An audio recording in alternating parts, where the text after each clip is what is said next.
One, has Obama apologized to Africa for that? The answer is no. Are you going to compare the time of Gaddafi and now? The answer is no. So what is the essence of army rebels in Libya? Now, can you just answer me?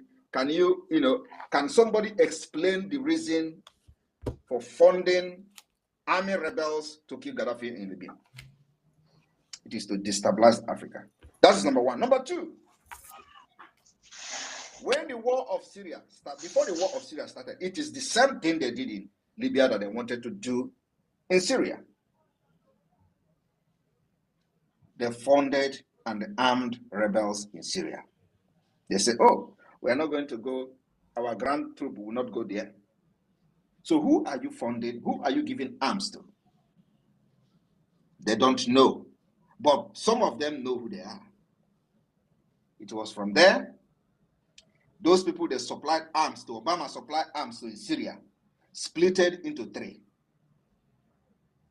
One of them became the ICC today. The other two engaged the Syria, engaged the NATO. The other one fought alongside with Assad, the Syrian government, and Russia came to help them. As that was going on, Turkey was buying oil from the ISIS. One of them who controlled the oil in Syria. And Russia was not happy with that. Several times, if you all can remember when aeroplane was shut down, and Russia accused Turkey of buying the gas from ISIS in order to fund them. This was going on. Everybody, those who were interested in reading what is going on, know what I'm talking about. That was how ISIS came on board, using America's arms supplied by Obama. So Donald Trump came. Many of us who understood what is going on and how Donald Trump can stop this nonsense, we supported Donald Trump. We supported Donald Trump because he was the right man then. But many people was calling Donald Trump a racist. He hated blacks. We saw beyond that. We saw beyond a man who was just abusing blacks. It was not just about abuse. We saw something beyond abusing blacks. And by the way, was there anything he said about black that were not true? Is there anything he said about Nigerian criminals that were not true? Is it that Nigeria is a shithole? Is it a lie? Or is it because it was coming from him? So, nobody can come out and say what Trump said was a lie. But why was a white man saying it? Why is it was a white man who said it? That was the problem. And that is the hypocrites, political correctness that we see ourselves today. It has destroyed the human dignity, the morality we have as a people. You are saying it. You are wrong. You are the wrong person to say it. We supported Donald Trump because of that. And when he came on board, what happened? ISIS disappeared. Donald Trump dealt with them. And Obama policy, Obama structure for the Islamization was truncated by the policy of Trump. Many people don't. This I'm telling you today, please go back and reflect and see what I'm telling you. Everything was truncated by Donald Trump foreign policy. ISIS was wiped away. From Iraq to Afghanistan, Taliban, to Syria, everywhere was calm. That is true. And then they use media to destroy Donald Trump, just like they are trying to destroy me. They use media. Every media was against Donald Trump. They tell you he's sick, he's too flamboyant. Is it sickness? Is this flamboyant we are talking about? We are talking about the foreign policy that have restored peace globally. He went as far as even talking to the North Korea. He visited there. there was a process of restoring peace globally. And then Obama and their multinational corporation came back again and started campaigning for Joe Biden. We warned the Americans. They say it was not our business. What's our business in American politics? We warned them. As is what is to come today, all of them are crying. All of them are crying for Donald Trump. All of them are crying that Joe Biden is this and that. That is exactly what is going on today. Joe Biden administration funded Iran up to $6 billion or more than $6 billion. The same Iran is attacking Israel. The same America is defending Israel against Iran. What does that tell you? So if you ask a question about how America is funding Nigeria, it is kind of funny. Because these are people who have ulterior motive that only them know. And like I said, there is somebody behind the scene, and the person is Obama. Obama is Biden, Biden is Obama. So the question of what they do and give money or aid to these countries is just for formality. They turn around, use that money to fund the attack against the American people. And that is exactly what is happening in Nigeria today. The same American general came to the Sahel region. He was making comment about Boko Haram, Al-Qaeda, ISWAP, that it is only in Nigeria that have been able to work together. And what they are looking for is to make Nigeria a safe haven so they can now begin to attack the West and America. And he said they are very sure that this is what they want to do, but they don't know when this particular attack is going to start. The same America today can watch how Hamas came to Nigeria, and a platform was given to the leader of Hamas, and the land has been allocated to them in the northern Nigeria to mine Californium to raise money to fight against Israel. The same America is watching Biafra, see how Biafra is going to do. Instead of them to arm us, we are not Islamic rebels. But you see, because we carry Bible like them, they will not arm us. Because we are peaceful like them, they will not arm us. They rather arm Taliban. They rather arm terrorists in Libya. They will arm rebel terrorists in Syria. But when it comes to Christians, they will never arm you. So what are they trying to let you know? They are trying to let you know that you must be radical before you can get the attention of the world. Go and ponder on what I have just said today. Have you seen them arming all Islamic rebels around the world? But when it comes to Christian rebels, if they call us rebels, because that's what they call us. When it comes to Christian separatists, they will let you to suffer. They will allow you to kill yourself for 30 years, like they did in Sudan. In Sudan, North and South Sudan, 30 years of fight before they now say, come and have your freedom. But when it comes to Islamic rebels, you will see America funding them. They did it to Taliban. Everybody knows the history of Taliban. It was to use Taliban to fight Russia. It failed. They have done it to Libya. It failed. They did it to Syria. It failed. But when it comes to Christians, us, we are Christians. We believe the same faith with America. We have the same constitution with America. We believe in human dignity with America. They will turn back on us. So, and the person engineering this current America policy is Obama, pro-Islamic State. Thank you. Please, my Prime Minister, in 30 seconds, please, sir. I don't know if I can speak in 30 seconds. Go ahead. From what you just explained, sir, and I realize that America in secret is funding terrorists to take over people's land so that they can form alliance with these terrorists after the terrorists have conquered and take away the resources of the people. That is my understanding. But I want to say to America and Britain that no matter how thick the darkness is, it cannot overshadow the light. The light is the truth. And what makes you a powerful nation is your ability to defend the truth, not the amount of the weapons of war that you have. Yeah. But if America has chosen under Joe Biden to turn their back against the truth, to turn their back against justice, this will mark the beginning of America and Britain's fall. Thank you very much, my Prime Minister, for the explanation. God bless you, sir. out. Fantastic. Thank you very much, Rage Okay. and Fury. Oh my And God. I can feel the rage in you there. Thank you very much. We move, and I appreciate our Prime Minister. That was a very detailed Yes. explanation, and even the deaf could hear it. Yes. That packaged truth that cannot be covered. Thank you so much. Yes. And then we'll go very fast, please. 60 seconds to you, Mazi, Chine, Merem. Please quickly bring your question. 60 seconds. Okay. Good evening, my Prime Minister of Biafra people.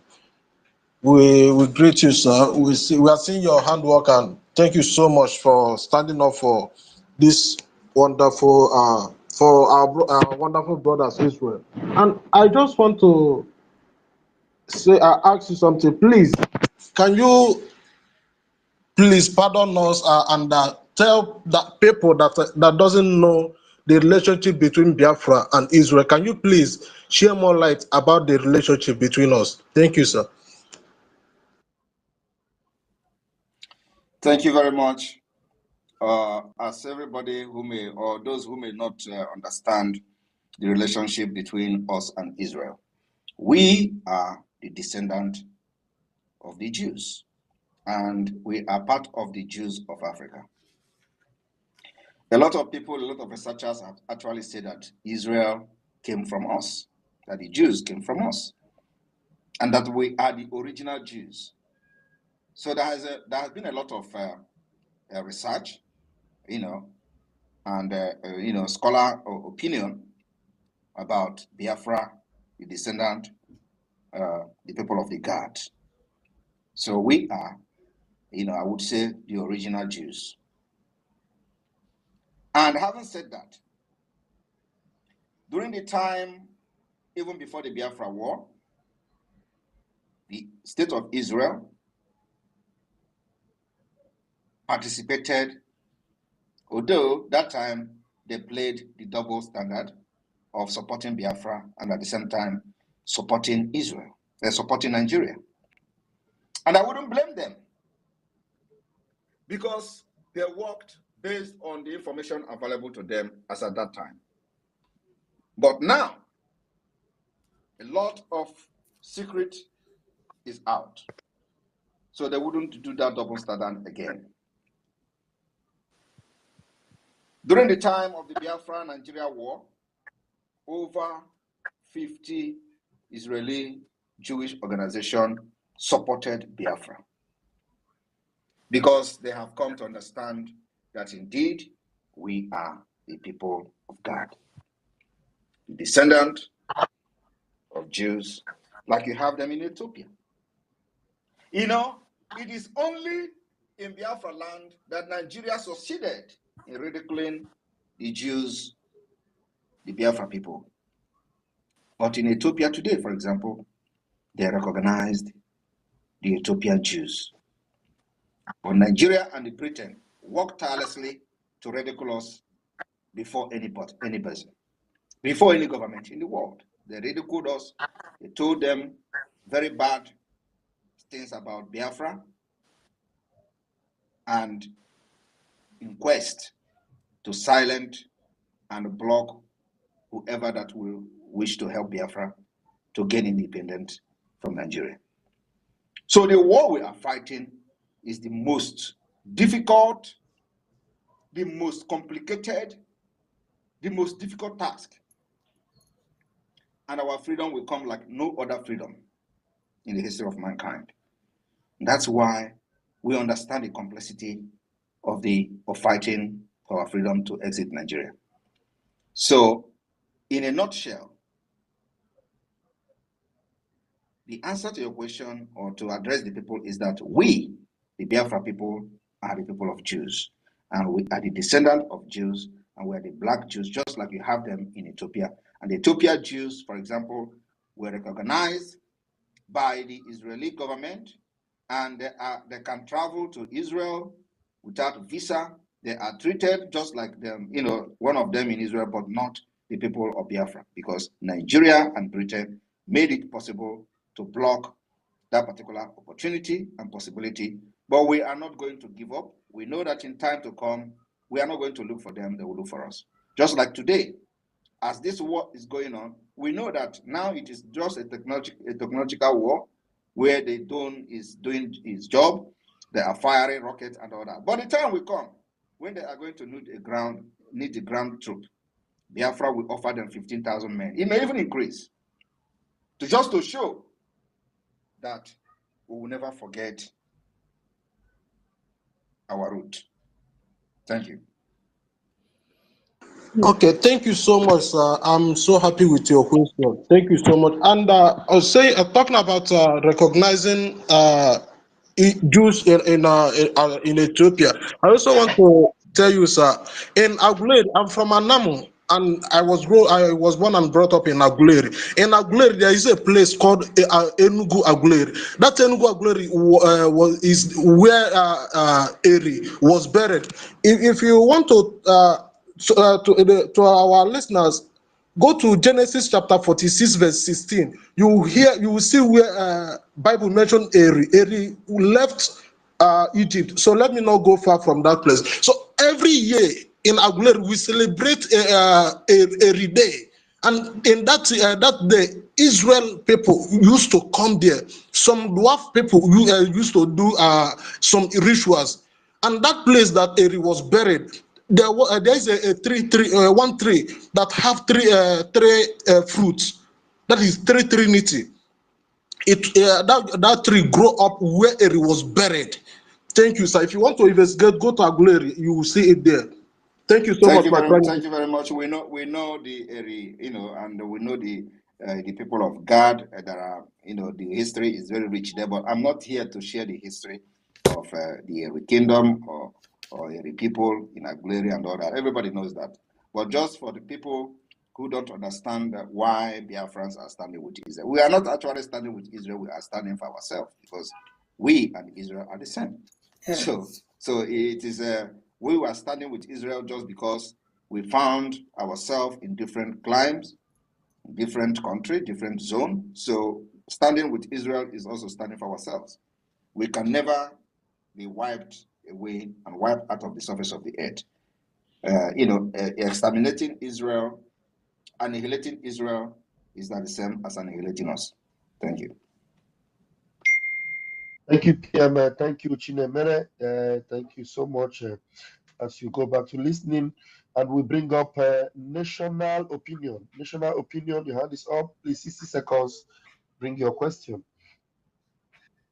All right, greetings everyone. Greetings, Mr. Simon Iba. Greetings everyone on this space. I just wanted to ask a little question. This situation on ground has been there for many years, and if you go to Mazen Nnamdi Kano's profile page, you are going to see that the flag of Israel is hoisted on his timeline. To show you our collaboration and our togetherness with the people of Israel.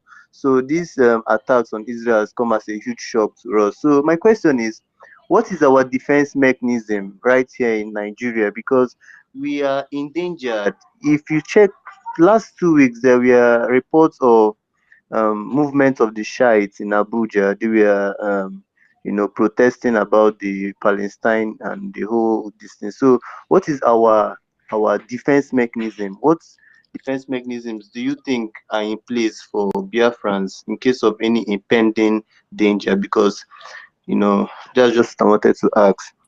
Of course, the defense mechanism is not what I'm going to share with you. It's an intelligence, a security question.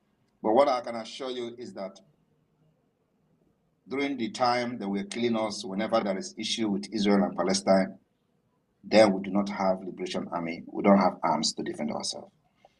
So that is difference today. That's why you have not seen any record of somebody being killed, Biafran being killed in the north, or their businesses being burned. Because like I said, any day they do it this time around, we will divide Nigeria into two. We'll cut Nigeria, not divide. We'll cut it into two. And those who understand what I mean by cutting into two will understand me. Of course, not to ordinary person in Nigeria, they will not understand. But the military, the terrorist organization called military knows what I mean by cutting Nigeria into two. We will cut it into two to start with. Thank you. Thank you so much, PM. Thank you, National Opinion. we move. Please make your question very quick and brief. Mazi Chidera. All right, wonderful people, welcome back to this wonderful channel where we'll bring you back-to-back updates and information as see the hot. In case you have not joined our social media handle, what are you waiting for? Kindly go ahead and subscribe, like, comment, share, and also remember to on your notification button so that whenever our news drop, it will be the first we'll collect them. Oh yeah, my people, let's go down to the news proper as it is hot. You don't share. Some kepu wey be say e dey leak for my table now. They bring important message. The information wey be say the leakage for my table now be say the NIG government don dey send messages, letters to the Finnish government, the Finland government to give them the opportunity to extract Mazi Simon Ekpa from Finland to try him in Nigeria. And when some people heard that thing, the first thing that came out of their mouth is Omekwaranogeni. Omekwaranogeni. That language says, what did Simon Ekpa do? And why are the NIG government after that man? Let's go down to the full detail of the information so that you can see as it be. There was some time ago, some people were arguing with me, they said Simon Ekpa is a nobody, Simon Ekpa is this, Simon Ekpa is that. I was asking and I say, have you gone through the biography of the man we are talking about? They said no. I said, why are you making a blind argument? Because for you to discuss about somebody, you must have done an underground check, research, search about the person before you start talking. Meanwhile, for the benefit of doubt, I want us to just look at Mazi Simon Ekpa. This is according to the information Wikipedia 2023 says that Simon Ekpa was born on March 1985, aged 39, from Ohuku, Ebonyi State, Nigeria. Citizenship, Finnish. He's a citizen of Finland. That's the citizenship. We'll make una dey hear am. Occupation, politician. Years of active, 2019 till date. Organizations, Biafra Republic Government in Exile, Biafra Liberation Army. These are two organizations he has. Known for Biafra separatism, political party, National Coalition Party, Movement Independence of Biafra, Award Ambassador of Peace. Now, let's go back down to a little bit early life of Mazi Simon Ekpa. Around far back as 2003, Ekpa won the 100-meter silver medal for Nigeria at the 2003 African Junior Athletics Championship in Cameroon. He left athletics because of a new problem. Since 2007, he has lived with his family in Lahti, Finland. He learned Finnish, became a citizen, and did military service in the Finnish military at the Heme Regiment in Henala in 2013, as well as reservist in the Finnish Army. He was a candidate in the 2022 Finnish county election under the National Coalition Party of Finland.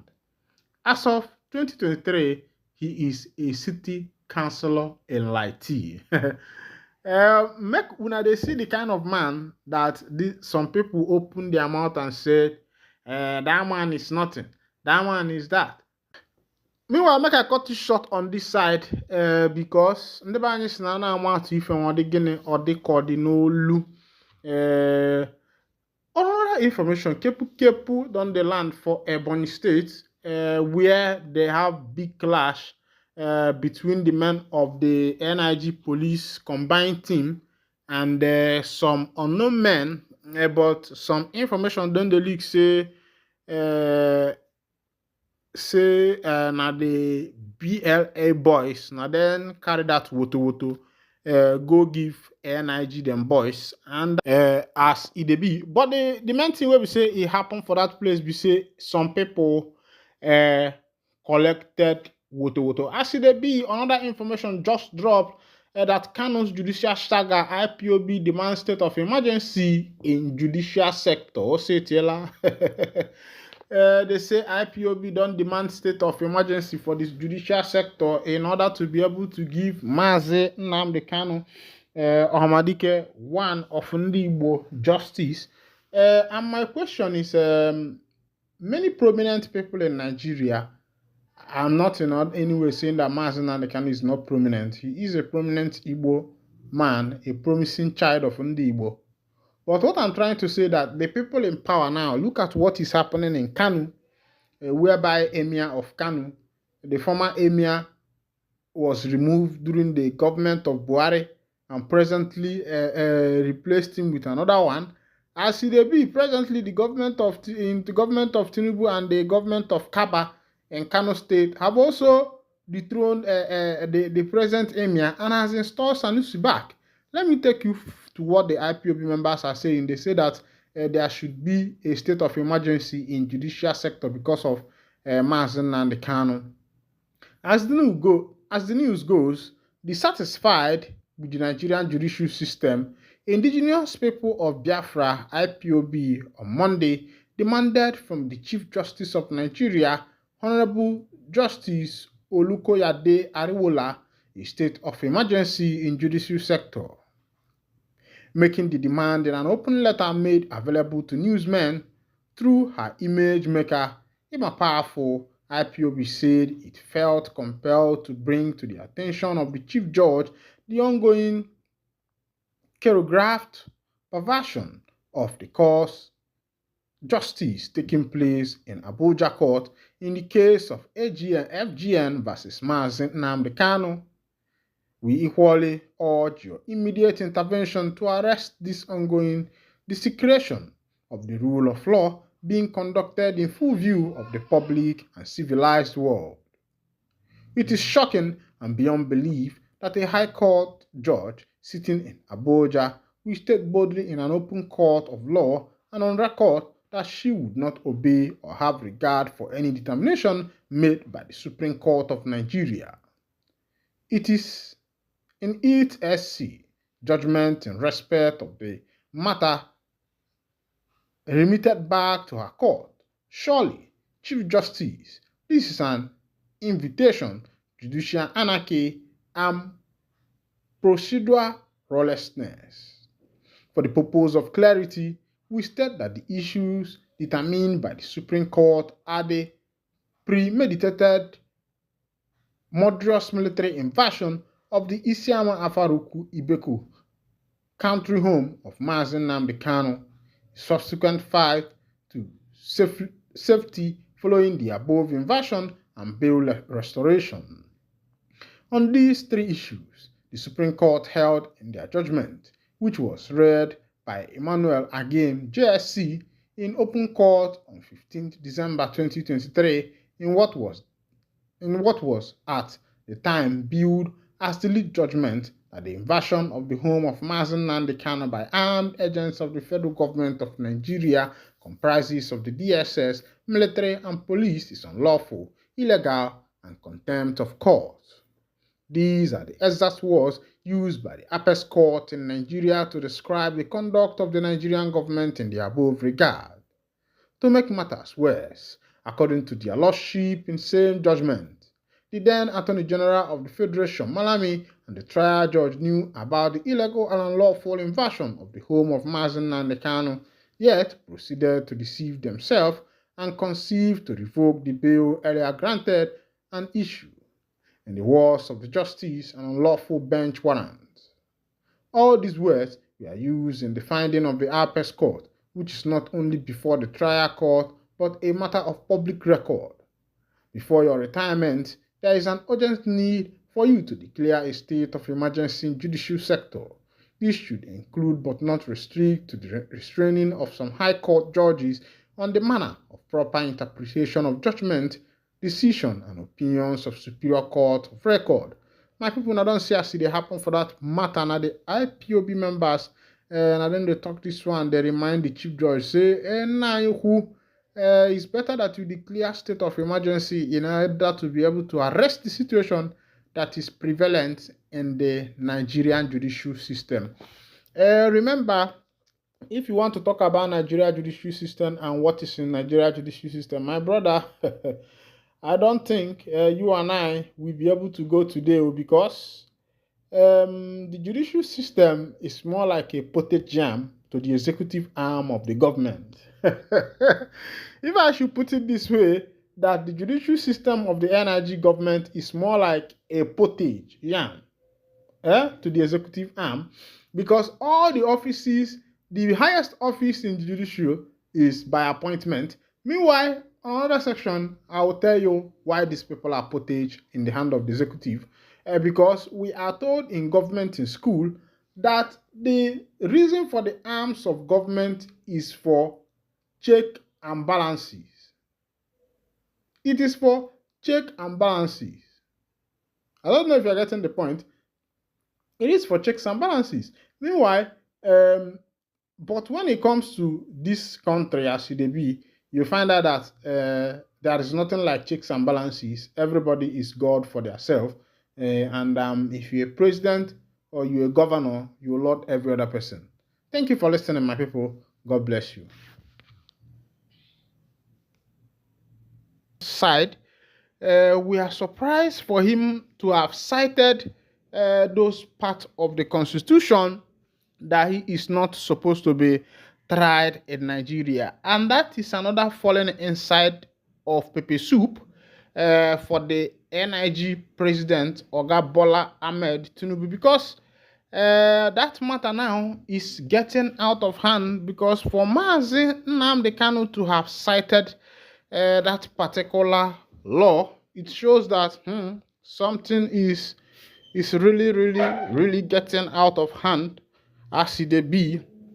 And everybody's wondering what is going to be the aftermath. What is going to be the aftermath of this particular case? And by the look of things, my brother, I will tell you that the NIG government is in hot pepper soup. The NIG government is in hot pepper soup because from what I'm seeing, you find out that the NIG government is in big hot pepper soup. The pepper soup they are in is not just a pepper soup, but a hot one. Because when Kano cited that particular part of the constitution, if you watch that video, if you have not watched the video, scroll down to my 8 days or maybe past 5 days broadcast or past 3 days broadcast, you will see that video there. Where Kano was talking about, was quoting the constitution. He cited the constitution and said that the NIG government does not have the right to try him. And when he cited the constitution, there was something he said. He said that the NIG government are bona fide members of this particular constitution. They signed the constitution, that they cannot go back and fall their hand in the constitution because they are bona fide signatory to that particular constitution which they signed. That is to say that Mazi Nnamdi Kano, is not supposed to be tried in Nigeria court. There is something I want to say before I continue. Anything you are doing in this life, my brother, my sister, try to become experts in that thing. Whatever you are doing, you can be a mechanic, you can be a vulcanizer, you can be a welder, you can be a lawyer, you can be a politician. Is not even an occupation, because you can be anything. You can be an architect, but the main thing is that whatever you find yourself doing, make sure that you are the best in that thing. You know, when MNK appeared the last time in court, I looked at him. He was looking very fresh. He was not looking like someone that is in prison. At least he's looking fresh. He's not looking like someone that is in custody. and he still came out with his Fendi. Now, if Emenke is not educated enough, if he's not well read, how will he be able to defend himself?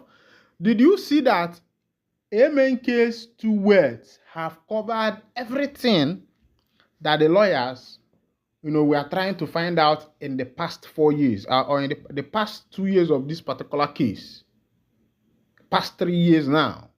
Emenke in one day quoted everything. Honor, it is good that whatever you are doing, try and become best in that particular thing. Meanwhile, let's go to another information as it hot. Police don't uncover plans to unleash mayhem in Kano. There has been a lot of katakata recently in Kano State due to the issue of Emir, and it looks as if this Emir and monarchia traditional stuff of a thing, Igwe of a thing, the politicians has put hand into it.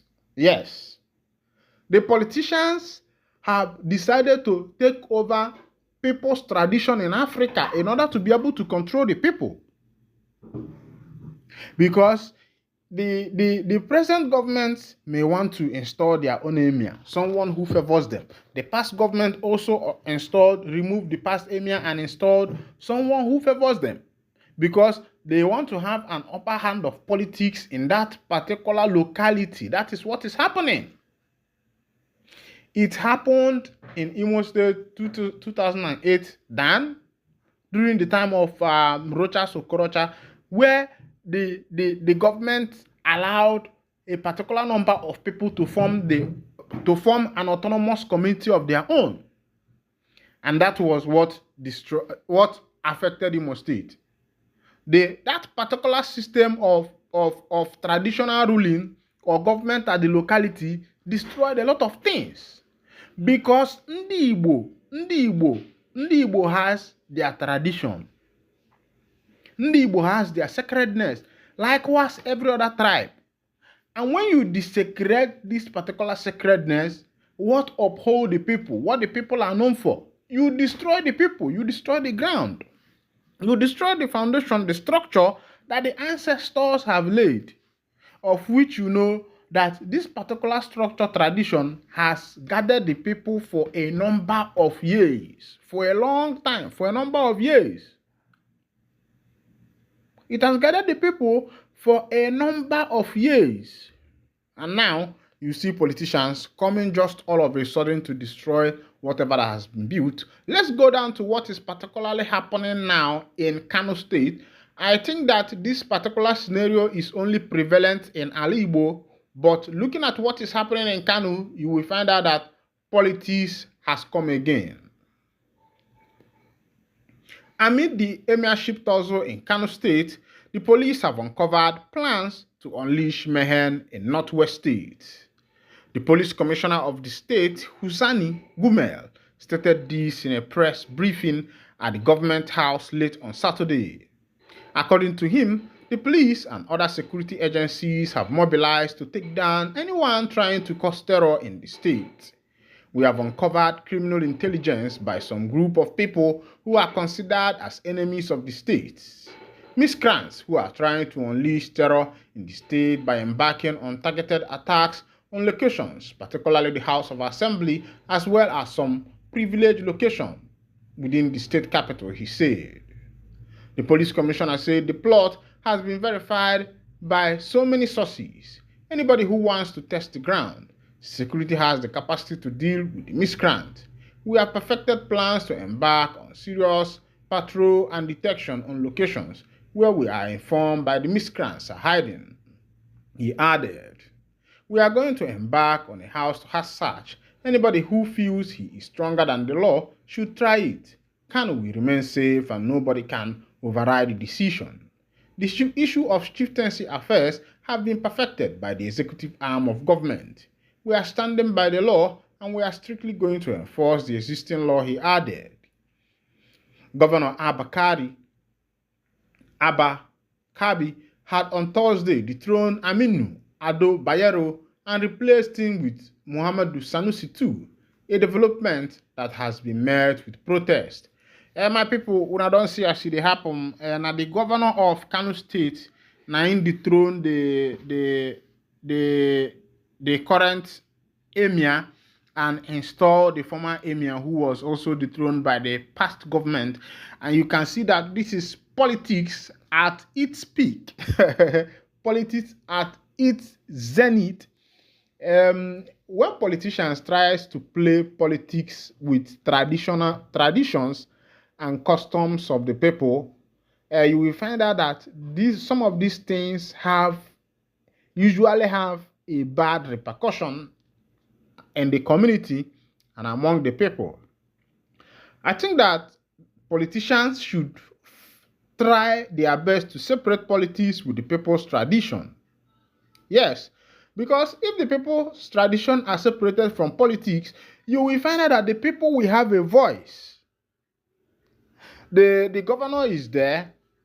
The emir that he wants to install is his person. Now, when he installs this emir, you will find out that the people will not have a mouth of their own. The people will not have someone who can speak for them because the emir is governor's friend. Whatever the governor does is good.